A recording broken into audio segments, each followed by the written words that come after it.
Yeah, yeah, yeah. You know who it is. The samurai. You know, take pride in the ride of die. Waiting on somebody here, so you're welcome. Come on up. Let's talk about something good. Let's talk about whatever you could do, whatever you're doing, you're being, you're seeing. You know, you don't gotta imitate, you copycat nothing. You know what I'm saying? You copycat nothing. You know what I'm saying? Stay in your lane. That's how it's paid to reign. You know what I'm saying?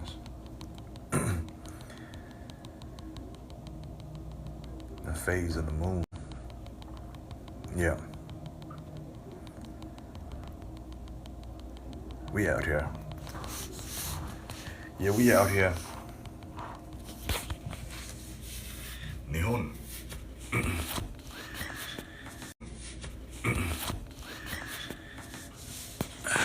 Don't say I'm back from the boat. I ain't go nowhere. Yeah, in a lot of ways, it's just about like, you know what I'm saying, getting your transformation on, you know what I'm saying, like, dawns rise, right? What do you want to talk about? How wow, baby.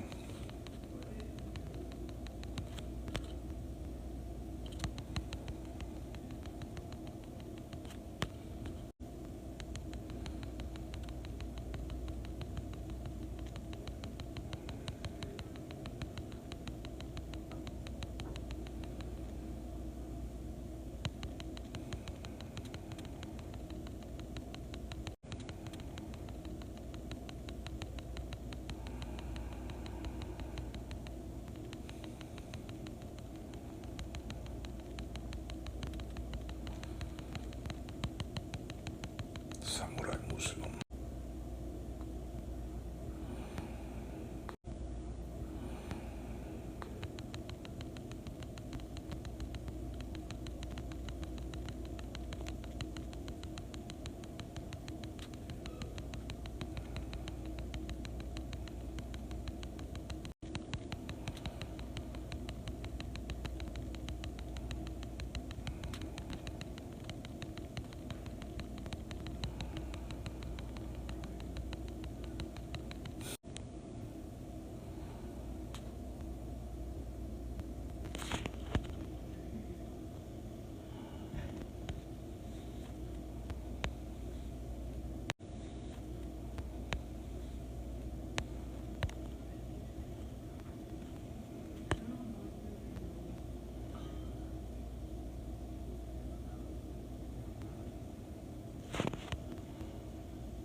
Oh, hey, there you are.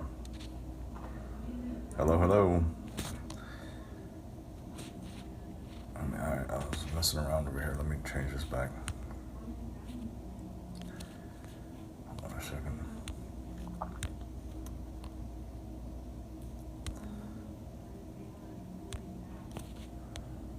It's all good, man.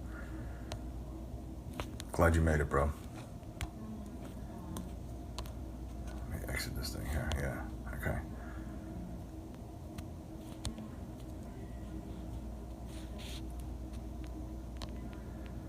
No problemo.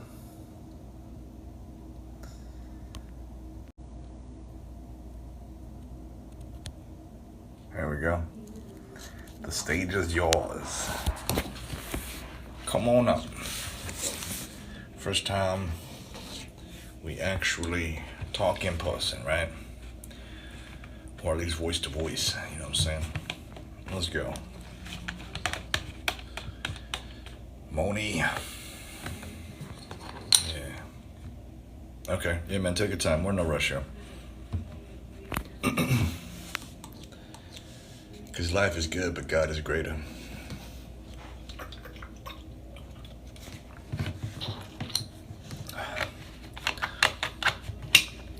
Sometimes we all have pain. We all have sorrow, but if we are wise, we know that there's always tomorrow. Lean on me. Alrighty, welcome to the stage, the one and only Samsung. How are you doing, my friend?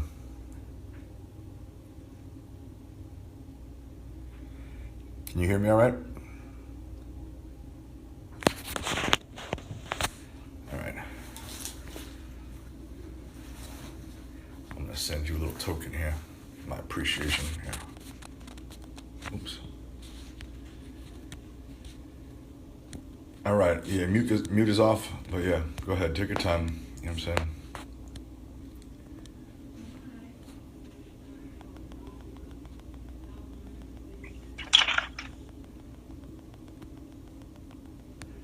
There you go. I hear you now.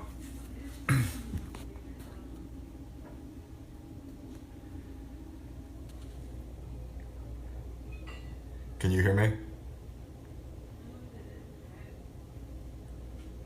All right. Well, so just to introduce everybody, we're going to be talking about God, right? Faith, you know, the pace you walk, you know, talking with Christ. You might have to get on the mic, might have to say that the light of love and truth is what sets you free. That's how you find the true love, all right? Hello? Hello? Yep. Can you hear me now? I hear you now. Okay, thank you. All right. There seems to be an echo. Okay, hold on a sec. Could be on my side, hold on. Turn my... Hold on.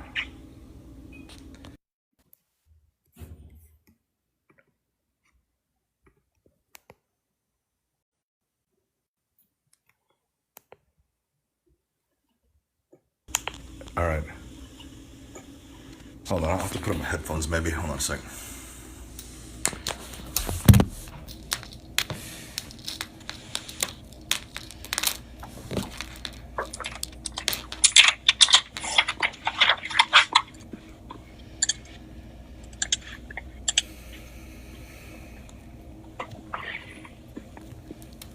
All right, hold on a second. Almost there.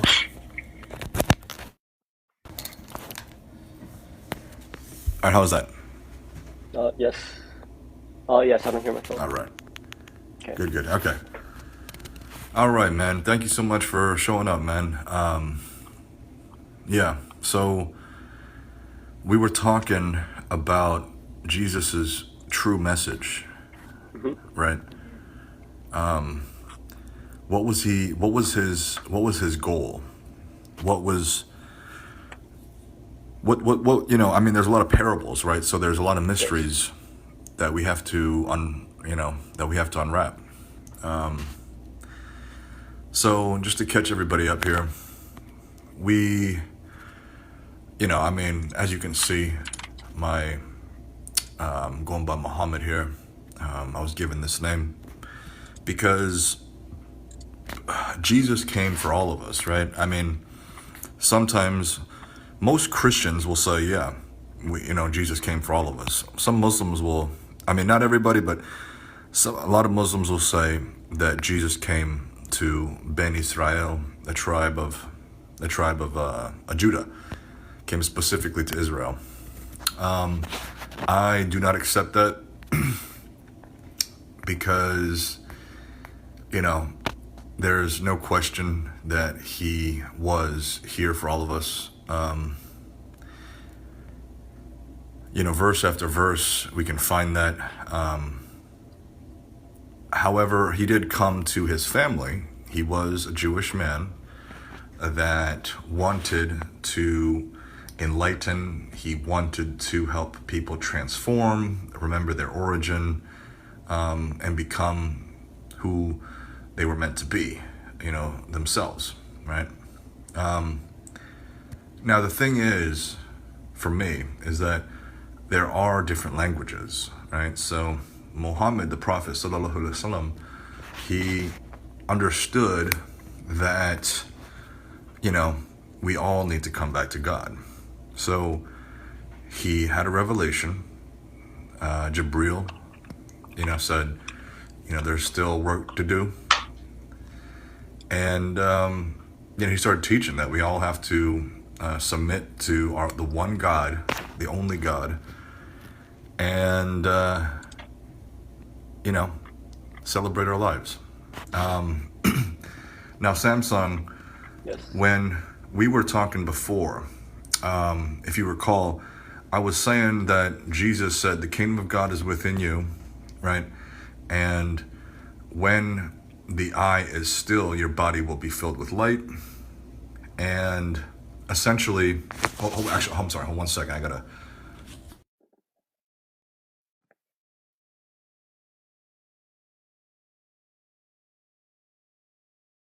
And he was saying that, essentially, greater things than I have done you shall do, to the least of these you've done to me, all kind of pointing to you, right, picking up your cross and following in his footsteps, in the sense that, there's no real separation between him and you, okay? And so now, tell me what your interpretation of his message is.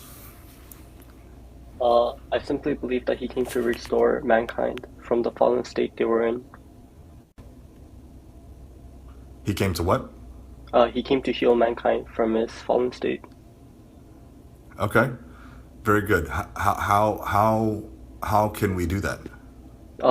By uncorrupting the human nature within his particular instantiation. And we can partake in that life. Okay, yeah, because he had already been a pure manifestation of God's mercy and justice and truth. And, it's interesting, right? Because Jesus was aware of his heritage, in the Bible, it shows that he was aware of his lineage from David, from Jesse. He was quite, keen on his ancestry, right? And so he knew that his family had been preparing for him for a long time.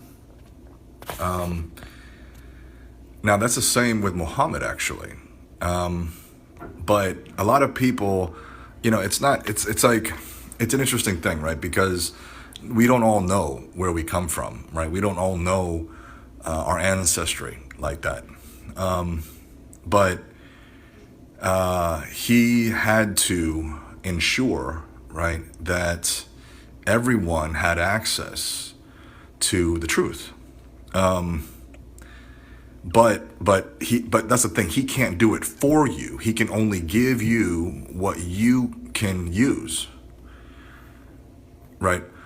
So how do we use that, Samsung, in your opinion? I mean, like, we can read the gospel, of course. That's a good step. But before we proceed, do you grant the Bible to be trustworthy?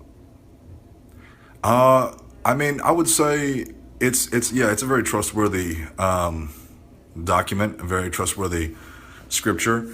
Yeah, simple answer.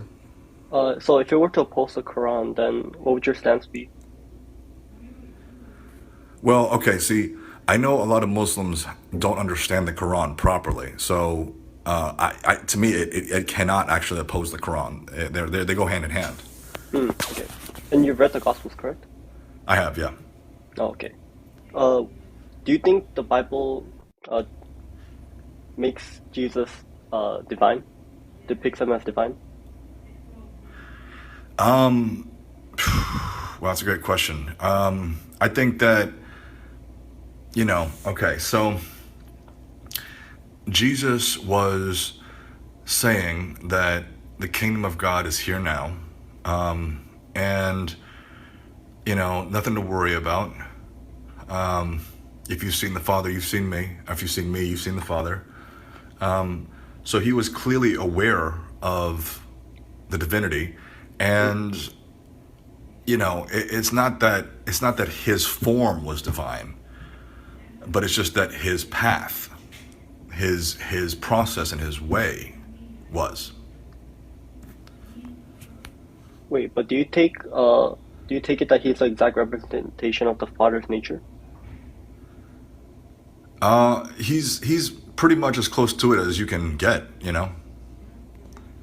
So you would be into like New Age spiritualism. That's like the view you're leading towards. Is that correct?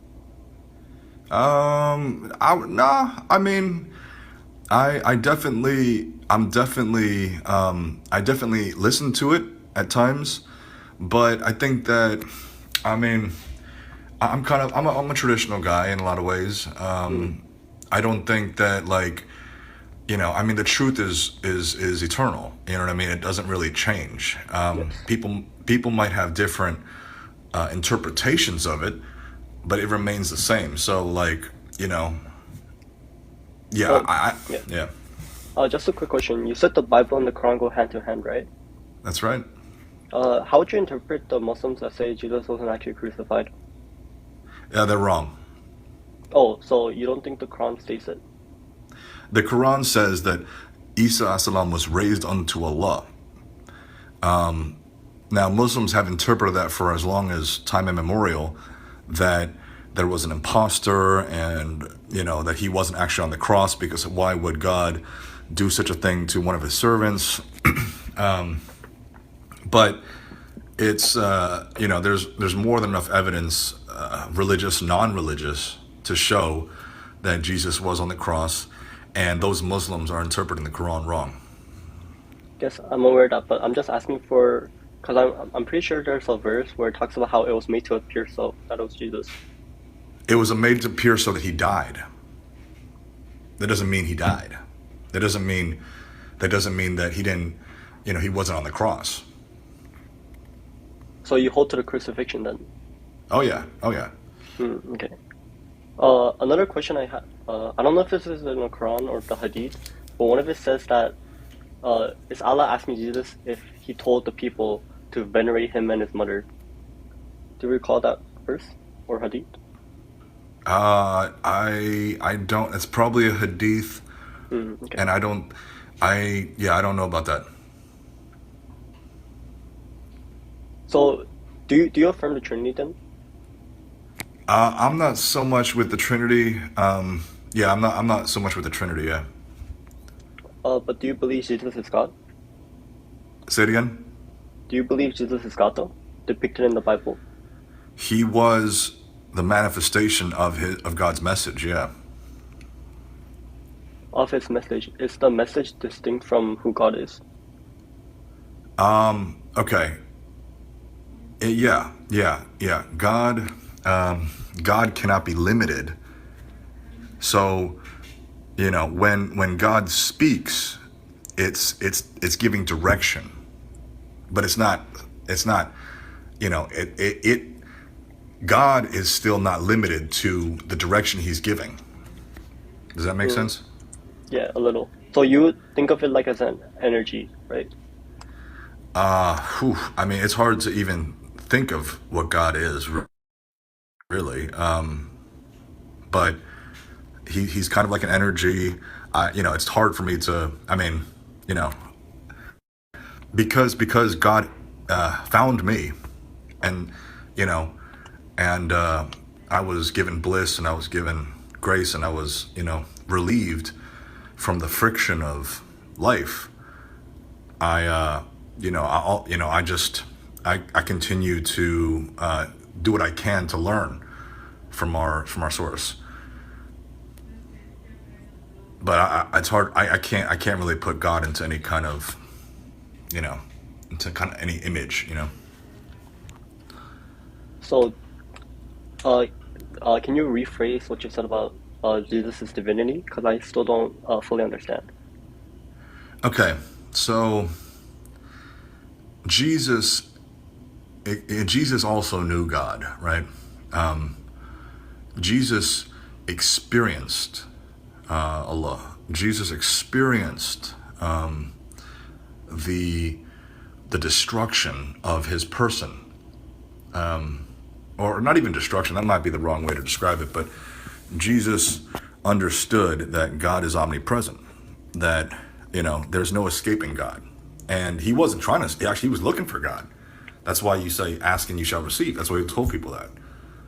You know, but so the divinity of Christ, right? I mean, if reality is one, right? It's like Shema Israel Adonai Eloheinu Adonai Echad. Listen, O Israel, our God is one, meaning that it's all connected. Excuse me, it's all connected. That essentially, again, breathe in, be who you are, and you'll find God. Right? Don't need to impress nobody. Don't need to do what somebody, you don't have to listen to the media per se. You know what I'm saying? All you have to do is be still. You know what I'm saying? You don't have to pray in public per se. It's okay to do that. But like Christ said, don't pray so that people can see you. Pray so, behind closed door, because it's all connected. So when you know God, when you trust God, you will be on your own, thanking him. You'll be on your own looking for his guidance, and nobody needs to affirm that. You know what I mean? So does that answer your question? So do you hold that he's just a human being, as in that he's a prophet, or do you think he's more than that? Oh, he was a special prophet. He was the Messiah, as true Muslims know. You know. Yes, and would that Messiah be a human being? Well, he was human, yes. Yes, so there was a time when Jesus was not, right? There was a time, that's one of those things, man. It's hard for me to say. I do feel like there was a time before Jesus, yeah. So he's not eternal, right? He's eternal. He reached eternity. Oh, he reached eternity. So you believe he was temporal and then reached eternity. Yeah, I mean, well, because his ancestors had prepared the way for him, he still had to, I mean, as a real human being, he still had to acknowledge who he was through his ancestry and, through the presence of what he was dealing with. But,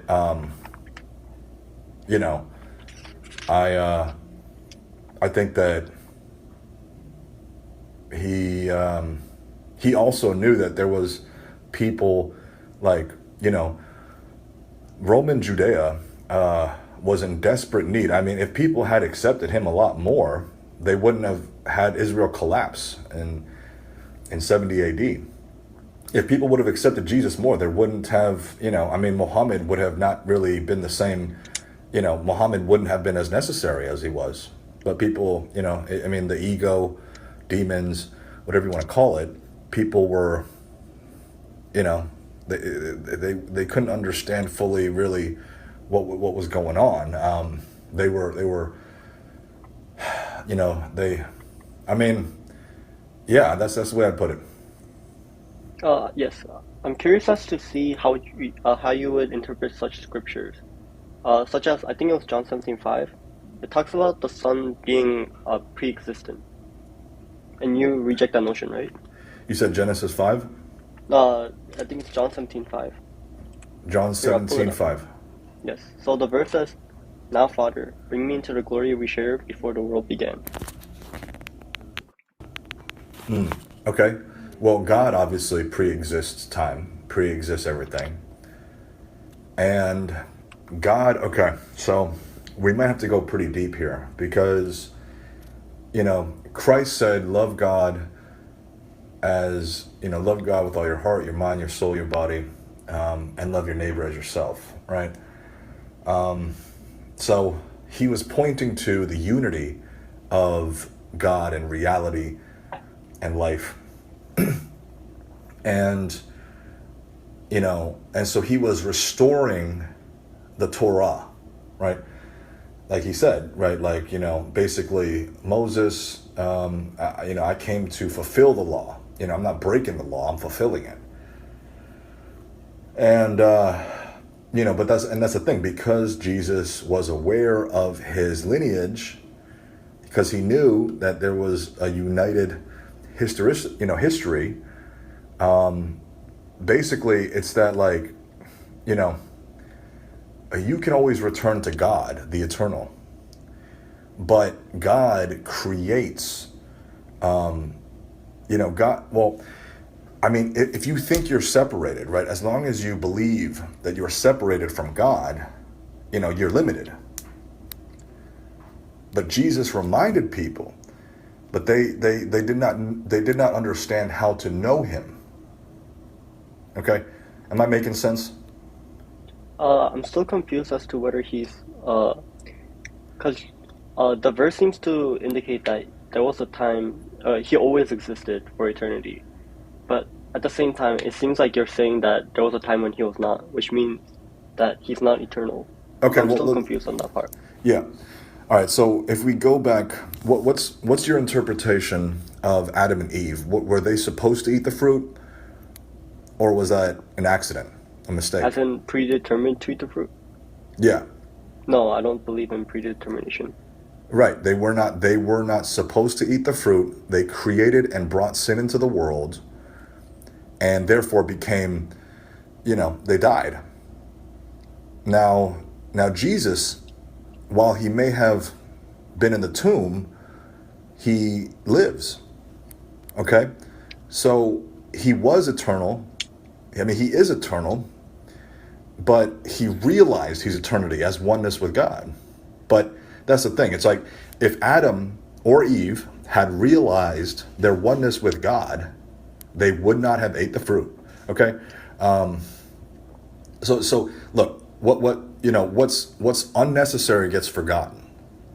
What's unhelpful, what's unenlightening, what's not, it's basically like, evil fades away. You don't have to worry about nothing. But people who get scared need to be reminded to be brave, okay? And then you're a legend. And legends live forever. Legends cannot die. They're beyond, they're immortalized because they offer a service to whoever can remember them.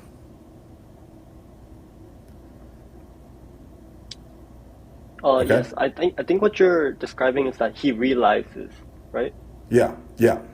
So before that, he was not eternal, and then after he realizes, he comes to be eternal. Is that what you're saying? Well, I mean, okay, so Jesus is a special case, man, because, his mother, Zachariah, Elizabeth, even John the Baptist, there were many who were preparing his way. And so there were many who were saying to him as a child, you're destined for eternity, for eternal life. And I'm sure that was a lot of pressure to take.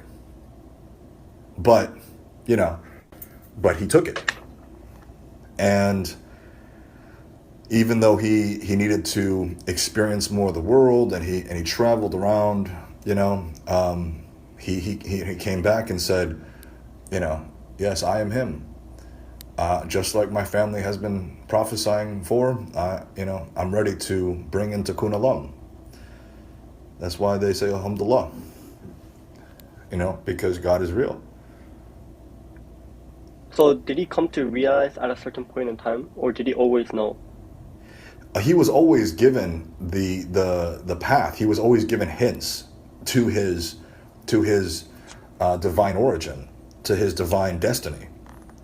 But he had to walk his own path. He was a man that was in the flesh and needed people to understand God. And so for that, he had to be able to speak the language of the people around him. Not just the people around him, but also the people of Tibet, the people of Mecca, the people of Ethiopia, and he traveled all around the world because the Messiah unites the 12 tribes, right?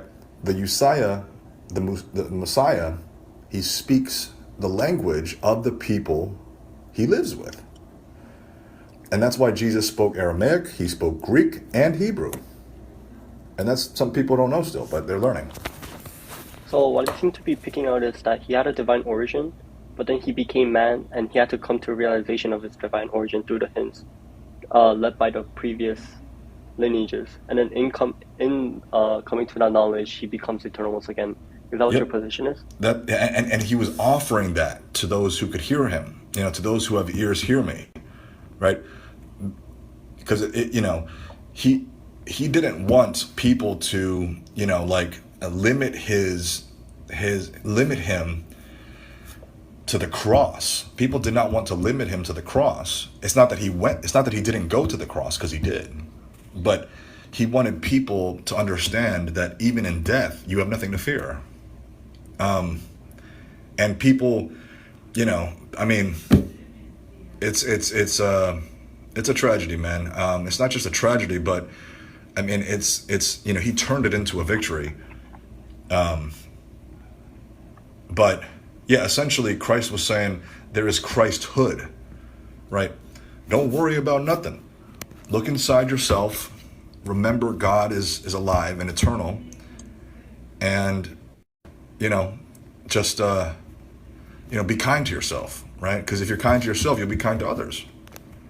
Yes. So my question would be, how did he go from divine origin to forgetting about said divine origin? I don't think it's that he ever forgot. I think it's just that he had to experience it his own way. I mean, for yourself, right? If somebody's telling you these different things, oh, you're going to be a great legend, you're going to be a king, it's like, it might sound nice and you might even believe it, but until you experience for yourself the real world applications for what people are saying, you're probably gonna you might not lean into it so heavily. But he leaned into it because after not only hearing it from his family in Israel, but after going to other places and having it confirmed by other teachers and other practices that brought that back to him, he he embraced it. Yes, but what you said was that he came into realization of his role to be eternal per se, and then he became eternal. But if the reason why I said he forgot of his divine origin was because if you use the language that he came to realize, that means he was not aware of the knowledge before, and then he came to acknowledge that knowledge later on. That's why I said the word forget. Okay, yeah, I get that. So, is it the case that he forgot of his divine origin, or was he always aware of the proposition? He was always aware of it, but he did not feel it he did not really, because okay, once you meet God, I mean, my man Samsung, has God entered your life in a way that you no longer need belief? Well, I will still say belief is crucial, but I will say yes, in a sense. Okay, tell me about that. So, what aspect are you expecting me to talk about? I'm When still when not. when when God entered your life,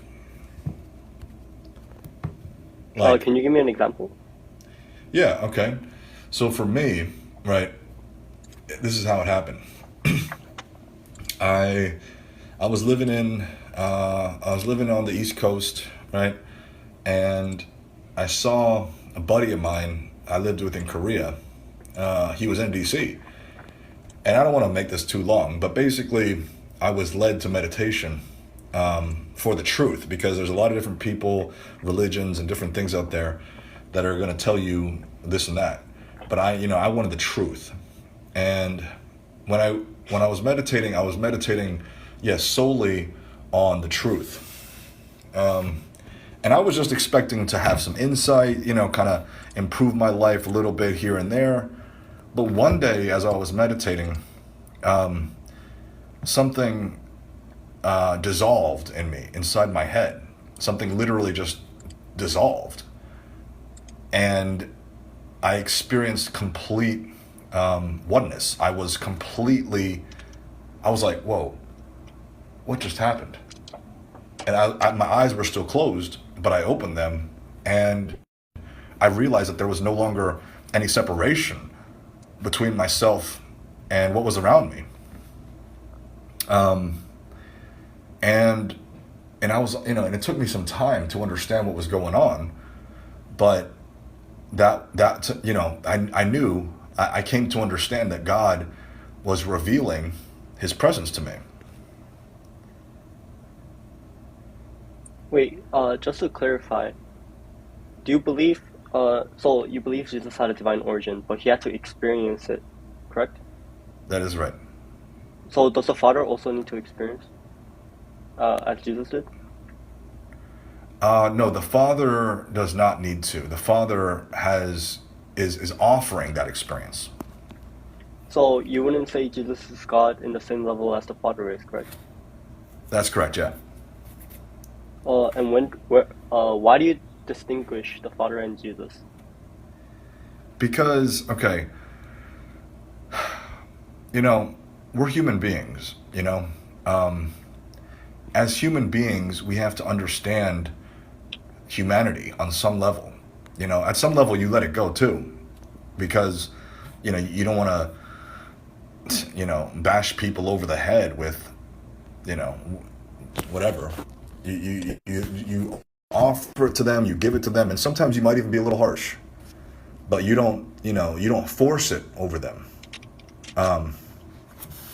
And and God, that's, the mysterious maker, man. It's like, I'm still learning all the time about, who God's real being. But I think that, like, as human beings, that's the thing. We benefit by embracing the Father, the God that is without limitations. And that's how we become. That's how we transcend, just being human, but being, connected to a greater being, a greater self, that is God, but also is, like, is nature, is also miracles, is also art. So I think that, like, we have to understand what it means to be human on some level, but I think, we don't have to focus on the human God. We have to focus on the God of gods, the one God. Wait, to get you clearly, so you said we transcend humanity, right? We transcend the barriers, yeah. So then do we become divine in the same way Jesus was? Man, like, you could say that. I know a lot of people like to say that, but I think it's not as important as understanding the divine. It's like why does somebody need to be called the divine? Even Jesus himself, right? He might have said, before Abraham was, I am. He might have said, different things about alluding to the divine, but he wasn't saying, make statues of me. He wasn't saying, make me into an idol. You get what I'm saying? It's like you have to pay attention to little things, because it's great being human, but sometimes people mistake the greatness of humanity for, people just mistake it. They'll think, like, humanity is the greatest thing, when there are greater, then there's definitely greater than just being human. Yes, but the thing I'm picking out is you say Jesus is a human God, not God of gods, right? Ah, wow. Jesus was revealing God to humankind. So he himself was not God. Yeah, I mean, no, I mean, like he, I mean, that's the thing. Who is Jesus? Like what did he look like? Was he white? Was he black? Like, have you seen? Has Christ come to you and said, "Look at me. Look at this form. I have a beard, right? I have these ears and the eye color." He's never done that, right? No. Right. So that's what I'm saying. It's like it's not about like, you know, I mean, he was a real man, but he didn't need people to be focusing on what he looked like. Yes, the reason why I'm saying this is because in Christianity, the proper theological term that we ascribe for Jesus is that he God who became man. So he took on a human nature. He was not a human God himself. So we do hold that he is the divine God. So I'm just I confused won't on your fault you on position. that. Okay. Yeah, I mean, yeah, I so I had this experience in Japan one time, right? Man, it's a long story. You know what? Let's just I'm gonna just take a quick break here, my man Okay. Samsung. I'm gonna mute my mic just to so we can catch a break. Take a breath and you know let the information simmer in. Okay, so I'll All right. just yeah be back in like a couple minutes. Okay. If you want to speak to the audience, though, feel free.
All right, so I'm back.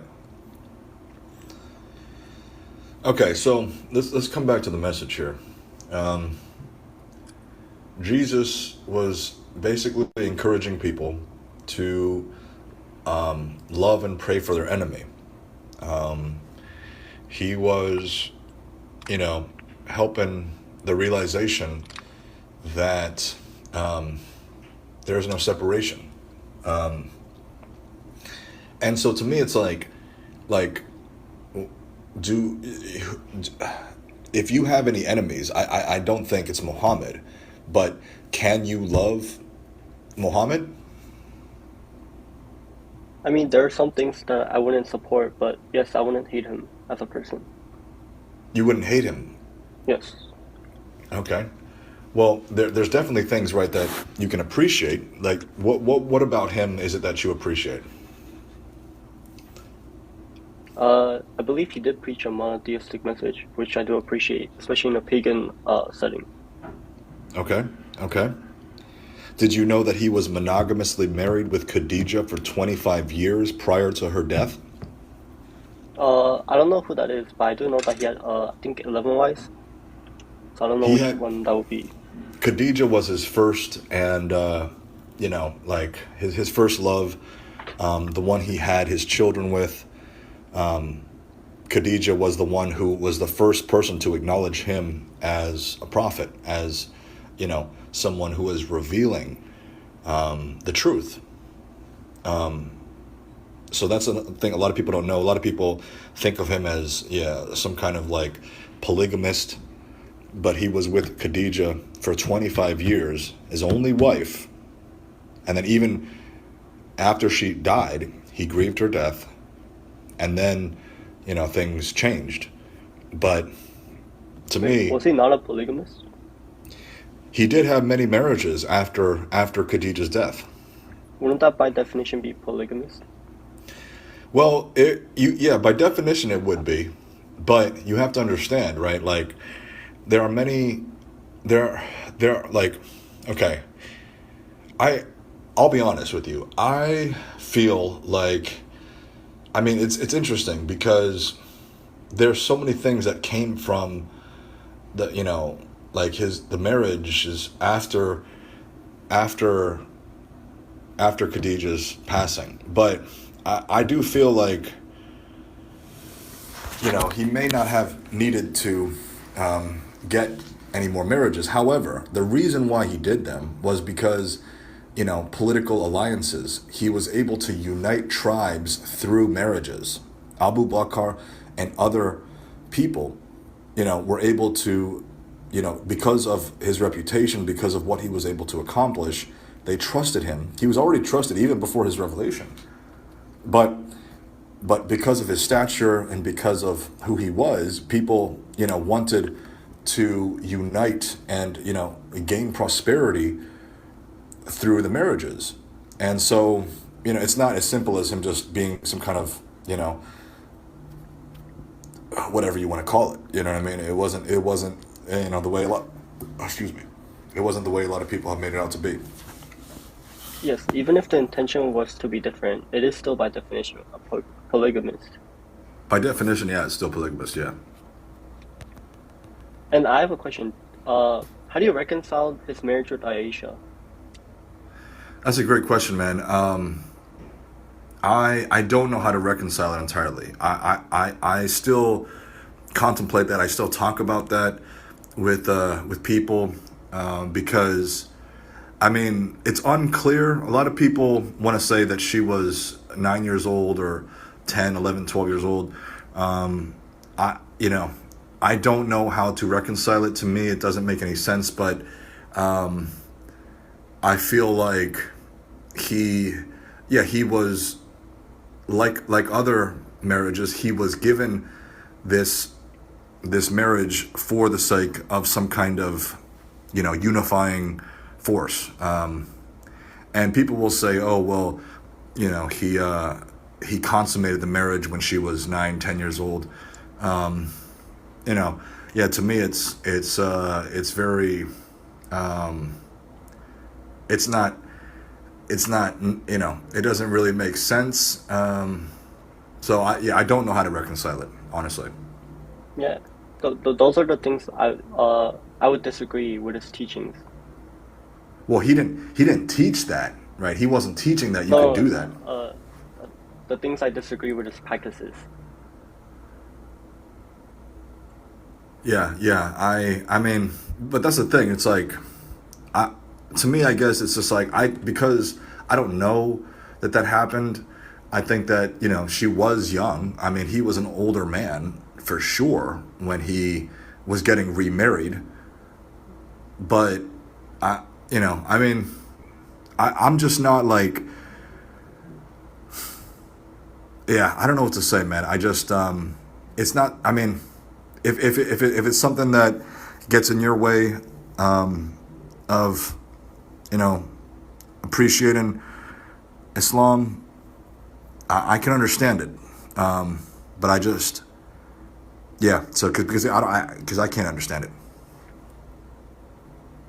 Okay. I want to go back to how we depict Jesus. So, in your view, in your paradigm, you think that he is a human God, not God himself, as in respect to the Father, correct? I mean, okay, so it's like this, right? Like Jesus, when he was talking with Pontius Pilate, he was saying that he could, if he wanted to, he could, get the angels and just, be freed of the situation and do all those different things. And see, that's the thing. It's like I I hear that, and I know that his wife, Pontius Pilate's wife, had a dream trying to release Jesus. But I think that, I think that Jesus, he didn't, he knew that people needed to understand God's miraculous love and truth and justice. And so he went to the cross willingly. But again, it's like there are testimonies of him living outside of Jerusalem after, 33 AD or 35 AD or whatever. So it's like, that's the thing. He understood that he gave everything he needed to do, and people had to do their share with what he was doing. So as far as being a human God and all that, I mean, it doesn't offend me. It doesn't really bother me when people describe him that way. Because, I don't know. I mean, as an American, as it just doesn't bother me. Christ has always been a central point of my life, and it doesn't bother me. But I think he himself would say again, right? Like it's not like, it's not about me. It's like, it's about us. It's about all of us. And I think that people, at some point, people want to, they get accustomed. They get used to certain things, and they wanted to just there was a lot of people that loved him very dearly. And they wanted to keep worshiping him rather than, rather than walking the path that he was telling people to walk. Yes, the reason why I'm asking you this is because you believe in the Bible as a reliable source, right? I believe the Bible does teach that he is the divine God, not just a human God. I mean, people interpret that, very, very, regularly. Okay, well, let me ask you this, my man. What do you think about Krishna? The Hindu. Hindu. Yeah. I'm not that fond of Hinduism.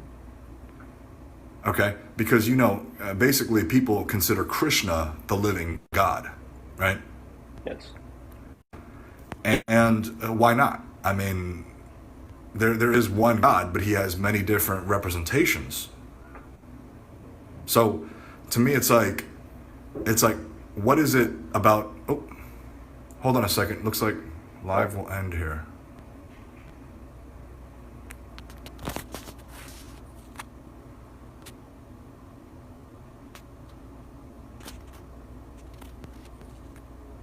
Oh shit.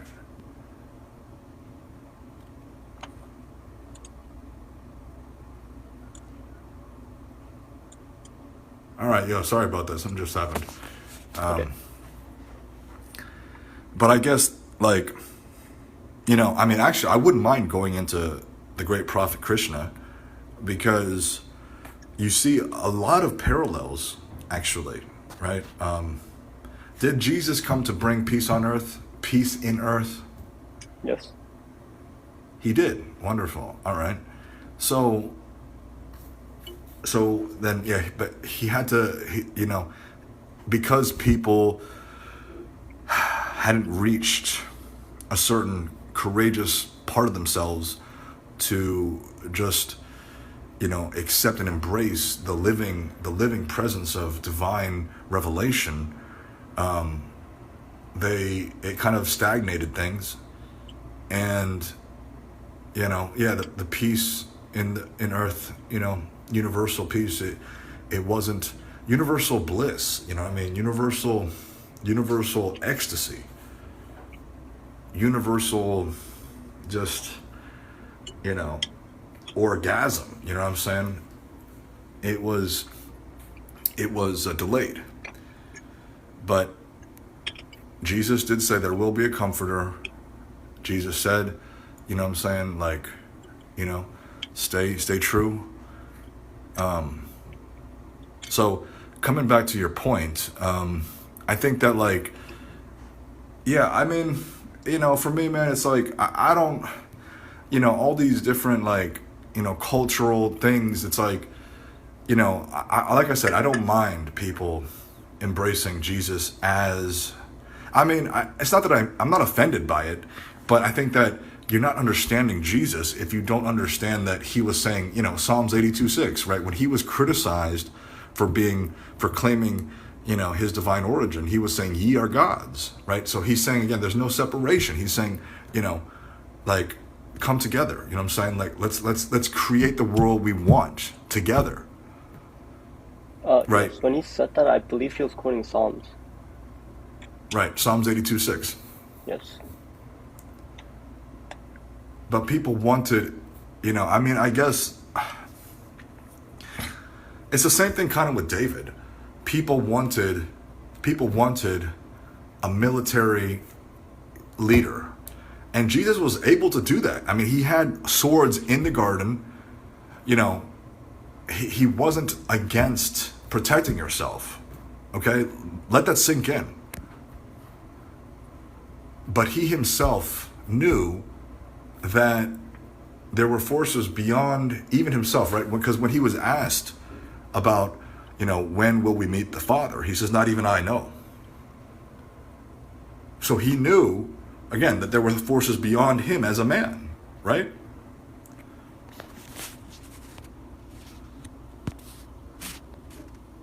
You still there? Yes. So he knew, again, that there was a greater God than he could understand. And that's where I want to emphasize, you know what I'm saying? It's like, I think, like, again, focusing on yourself, it's not wrong. Like, it's selffulness. It's not selfish, it's self-full. When you're full of, who you are, it's not a bad thing. Hold on one second, I need to make one point. Hold on 1 second.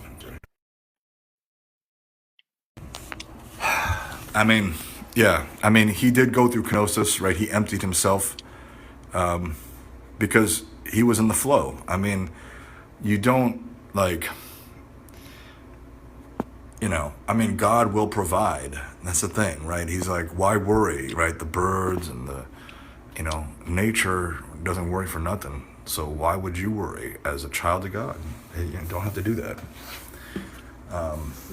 Okay, my question is, did Jesus create the world, or is he a creation himself?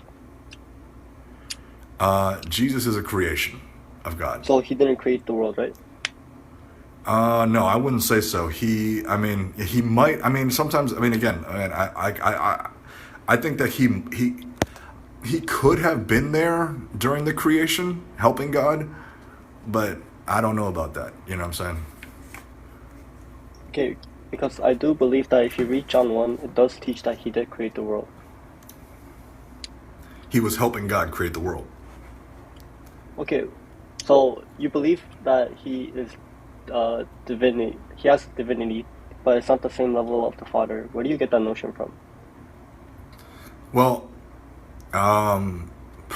everywhere. Jesus himself. Jesus himself had said that not even I know when the Father will show himself. What verse is that? If you Google, would it be referencing Mark 13:32 that he does not know the hour? Hold on. Hold on. I can't. My headphones are not the best. Could you Oh, say it okay. again? Are you referencing Mark 13:32, where he says he does not know the hour? Yes, that's it. So you're saying that he has limited knowledge, not omniscient. Right. He was a man. Well, I believe that the word oiden there used for know could also mean to declare. So it could be talking about declarative knowledge, not necessarily head knowledge. So he could have known of the proposition of when the hour is. I just don't think it was his role to declare it. So you're saying he did know? Yes, I believe he didn't know. So why wouldn't he? I mean, I could understand that he said, right, like, there will come a time when I will speak to you plainly. So, I'll grant that. I'll grant that. But I just think that, like, you know, I think that, I think we've had a really good session here. I appreciate you, man. Yes. I kind of need to take care of a couple things over here. Yes, no problem. So I'm definitely gonna end this here, but if you're up for another session, I'm totally up for it. All right, sure, man. Wonderful, wonderful. Yeah, man. Honestly, thank you so much. I really appreciate you being here. You had some great questions. I feel like we were able to delve deep into this situation here, into Christ's nature and finding the truth. So, God bless. I'll catch you God next bless. time. Yes, thank you for having me on. Alrighty. Bye bye.